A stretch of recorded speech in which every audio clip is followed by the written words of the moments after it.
Advocate Bhanu Pratap जी को बुला रहा हूं। भानु प्रताप जी, आदरणीय वकील साहब, अभी जिंदा लोग यहाँ डटे हैं, अभी जिंदा लोग यहाँ डटे, हाथ उठा के बताइए। देखिए, जिंदा लोग अभी भी बहुत बैठे हैं, पूरे जिले के आसपास के लोग यहाँ बैठे हैं जो आपके संदेशों को पहुंचाने के लिए तैयार हैं। हालांकि मैं ज्यादा कुछ नहीं कहूंगा क्योंकि इस समय इतना खेती का काम लगा है, घर घर में गेहूं भराई, गन्ना बुड़ाई चल रही है, बड़े मुश्किल के तो लोग निकल के आ पा रहे हैं, ये समय ऐसा है। लेकिन फिर भी मैं निवेदन करूंगा, 2 मिनट और रोक लीजिए। मेरे वॉलियंटर अगर जाएं, इनसे निवेदन करें कि रुक जाइए तो रुक सकते हैं। धन्यवाद आदरणीय वकील साहब। बहुत बहुत शुक्रिया श्रद्धेय भंते जी। बाबा साहब डॉक्टर भीमराव अम्बेडकर जी के महापरिनिर्वाण दिवस के उपलक्ष्य में जो कार्यक्रम है, मैं सबसे पहले बाबा साहब के पावन पुनीत चरणों में कोटि कोटि नमन करते हुए इस देश में जन्मे सभी संतों और महापुरुषों के चरणों में नमन करते हुए आज की अध्यक्षता कर रहे आदरणीय अध्यक्ष जी, इस सभा का संयोजन करने वाले जज साहब मनोज कुमार जी, हमारे साथ बैठे पूर्व केंद्रीय मंत्री भाई राजेंद्र पाल गौतम जी और मंच पर बैठे सभी सम्मानित साथी और मेरे सामने बैठे हुए मेरे सभी भाइयों बहनों बुजुर्गों नौजवान साथियों, आप सभी को मेरा जय भीम, आदाब, सत श्री अकाल, नमस्कार। साथियों, आदरणीय जज साहब मनोज कुमार जी, जज की इतनी बड़ी पदवी छोड़कर, इतना बड़ा पद छोड़कर अगर राजनीति में प्रवेश कर रहे हैं तो सबसे पहले उनको बधाई, बहुत बहुत बधाई। और आप लोगों को इसी बात से समझ आना चाहिए कि जो कुछ भी है वो राजनीति में है, बाकी सारी कहानियां हैं, कहीं कुछ है नहीं।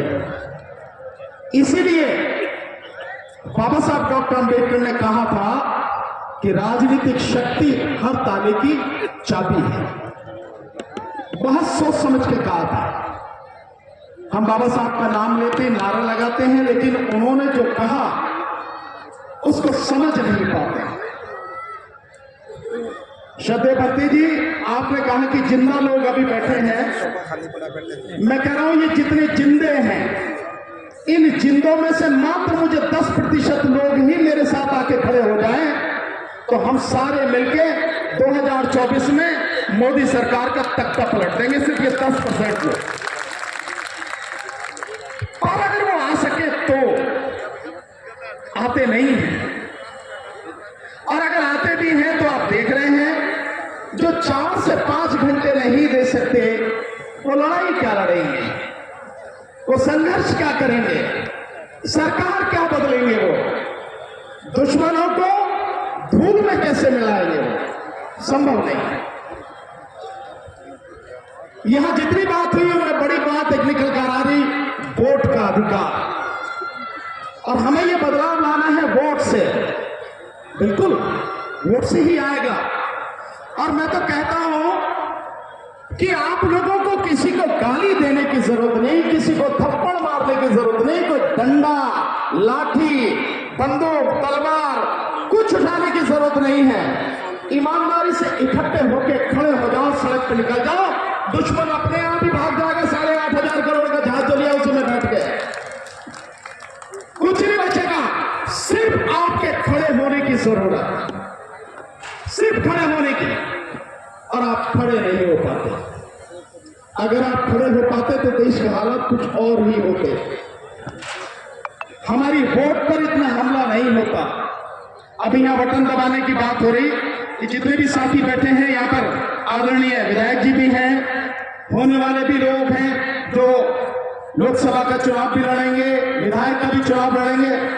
पर मैं आपको बहुत दावे के साथ कह रहा हूं, 2024 का चुनाव अगर ईवीएम से हो गया तो उसके बाद कुछ होना नहीं है। ये सारे खद्दर के कुर्ते पजामे जो नेताओं ने बनवाए हैं, और ये जजों की सारी पोस्टें, ये जितने भी जज मजिस्ट्रेट हैं, सब खुंटी पर टंग जाने हैं, क्योंकि उसके बाद में राजतंत्र स्थापित होगा, हिंदू राष्ट्र स्थापित होगा। और राजतंत्र थानों से चलता है, अदालतों से नहीं चलता। और राजतंत्र में केवल एक ही राजा होता है, विधानसभाओं की विधायकों की जरूरत नहीं होती। सब समझ रहे हैं इस बात को। अगर आप भी नहीं समझते हो तो तुम्हारा कुछ नहीं हो सकता, कुछ भी। अगर ईवीएम रहेगी तो तुम उस पाताल में फंस दिए जाओगे जहां से तुम्हारी रूह भी निकल के नहीं आ सकेगी। इसलिए 2024 का चुनाव किसी भी कीमत में ईवीएम से नहीं होना चाहिए। कल एक ईवीएम के ऊपर मीटिंग हम लोगों ने की, वहां पर कांग्रेस के वरिष्ठ नेता दिग्विजय सिंह आए। मैंने उनसे माइक लेके मैंने कहा कि मैं बोलूंगा पहले, आप बाद में बोलो। मैंने उनसे कहा 3 राज्यों के चुनाव आपकी बनी हुई सरकार आपसे छीन ली गई, कांग्रेस की सरकार थी, सरकार आपकी छीन ली गई। सबसे बड़ा नुकसान तो कांग्रेस को हुआ। और आप सारे के सारे घर में बैठे बोलते क्यों नहीं भाई? आप इंडिया गठबंधन में जितने भी दल हैं आप उनका नेतृत्व कर रहे हैं, अपनी पार्टी का नेतृत्व कर रहे हैं।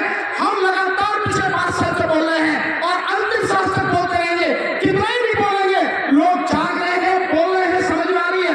और आप आओगे तो लोगों के मन से डर निकल जाएगा, लोग सड़क पर आ जाएंगे और ये सब काम एक झटके में हो जाएगा। कहते क्यों नहीं हो? क्यों राहुल गांधी घर में बैठे हैं? क्यों सोनिया जी घर में बैठी है? क्यों खड़गे साहब घर में बैठे हैं? मिलने के लिए कहो तो आप मिलते नहीं हो, बात सुनते नहीं हो। सब किसका नुकसान हो रहा है? देश माफ नहीं करेगा इस बात को। आपकी ये जो कायरता जो आपको रोके हुए है, देश को बर्बाद कर देगी। इसलिए सभी नेताओं को लेकर के आना पड़ेगा। और मैं तो आपके मंच से ये सुझाव देना चाहता हूं, न केवल कांग्रेस को बल्कि इस देश की तमाम विपक्षी पार्टियों को यह सुझाव है मेरा, सारे के सारे मिलकर एक साथ लोकसभा से इस्तीफा दो, राज्यसभा से इस्तीफा दो और बहिष्कार करो कि ईवीएम से चुनाव होगा तो हमें से कोई नहीं रहेगा। हम सड़क पर जनता के सामने जाएंगे, तभी कुछ बचेगा, नहीं तो बचना कुछ नहीं है। तुम कितनी वोट दे लो, कितने बटन दबा लो, मोदी के पास जो बटन है उसे तो तुम्हारी सारी वोट अपनी जेब में धर के जीत के भाग जाता है ये सारी कहानी।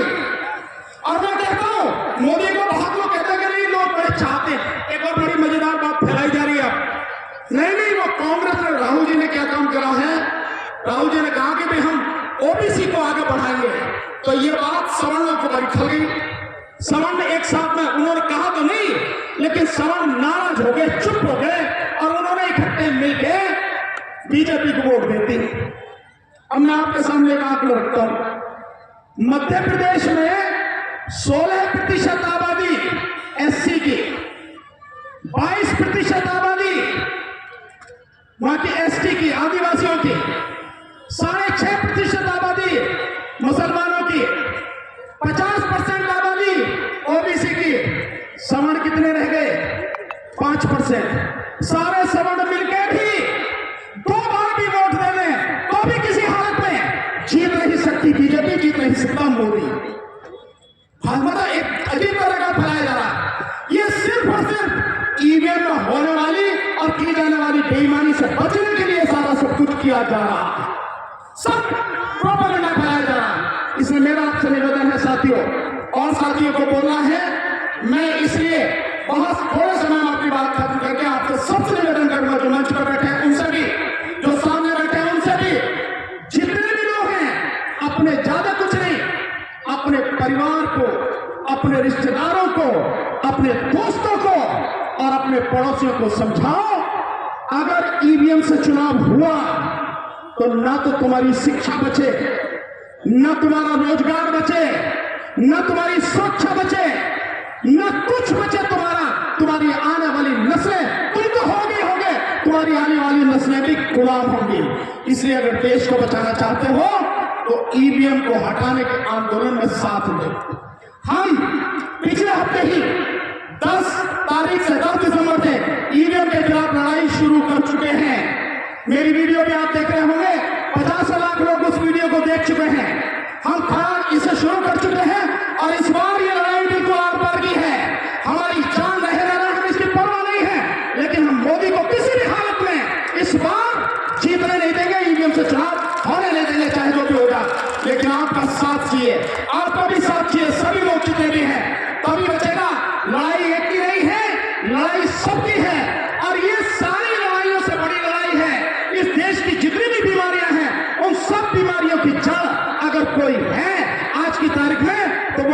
सरकार, भाजपा सरकार, और ये सब कुछ जीत के जो आ रही है यारी ईवीएम से, इसलिए ईवीएम को हटाओगे तभी आगे कुछ हो पाएगा, नहीं तो कुछ होने वाला नहीं है। मैं आपके सहयोग का इंतजार करूंगा, आपके उत्तर का इंतजार करूंगा। अगर साथ देना है, मेरा नंबर है, आपके सामने बता के दे रहा हूं, मेरे नंबर पे अपने व्हाट्सएप से मुझे कॉल मत कीजिए, फोन मत कीजिए। लगातार फोन आते सुबह 4 बजे से रात को 1 बजे तक सोने नहीं देते। मैं फोन मत कीजिए, मेरे नंबर पर अपना नाम, अपना पूरा पता, अपना संगठन, उसमें पद क्या है ये लिखकर व्हाट्सएप पे भेजिए। अगर हमारे साथ जुड़ना है तो नंबर मेरा नोट करें, 7840868666 7840868666। ये मेरा नंबर है, कॉल कीजिए साथियों, मिलके ही कुछ हो पाएगा। और मैं धन्यवाद देता हूं सजय भंते जी को, और धन्यवाद देता हूं जज साहब को, जिन्होंने मुझे बुलाया, सम्मान दिया और यहाँ बोलने का मौका दिया। आपके उत्तर की अभिलाषा में, आपके उत्तर के इंतजार में, आपके सहयोग के इंतजार में मैं रहूंगा। बहुत बहुत शुक्रिया। नमो बुद्धाय, जय भीम, आदाब, सत श्री अकाल, नमस्कार।